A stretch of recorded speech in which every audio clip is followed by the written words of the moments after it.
एक बार ठाकुर जी का एक प्यारा सा भक्त था। वो रोज इमली के पेड़ के नीचे बैठकर ठाकुर जी के भजन कीर्तन किया करता था। उसी रास्ते से एक दिन नारद जी जा रहे थे। नारद जी की दृष्टि उस भक्त पर पड़ती है और वे पूछते हैं कि क्या तुम रोज यहीं बैठकर ठाकुर जी का भजन करते हो? भक्त ने कहा, हाँ, मैं पिछले 30 सालों से ऐसा ही कर रहा हूँ।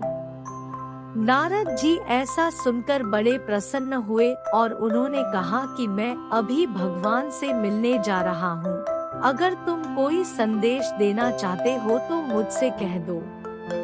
भक्त ने कहा कि मेरा एक ही प्रश्न है कि भगवान मुझे दर्शन कब देंगे? भक्त का ये संदेश नारद जी भगवान तक पहुंचाते हैं और जवाब में भगवान ने कहा कि जितने इस इमली के पेड़ में पत्ते हैं, उतने सालों बाद मैं इस भक्त को दर्शन दूंगा।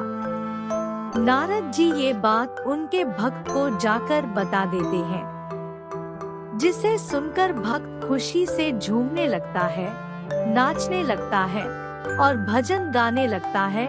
ऐसा करते करते भगवान अचानक वहाँ प्रकट हो जाते हैं उसे दर्शन देने के लिए। नारद जी ने भगवान से कहा कि आपने तो मुझसे कहा था कि इस पेड़ में जितने पत्ते हैं उतने वर्षों बाद आप दर्शन देंगे, और इतनी जल्दी ही दर्शन देना था तो मुझे क्यों झूठा बनाया?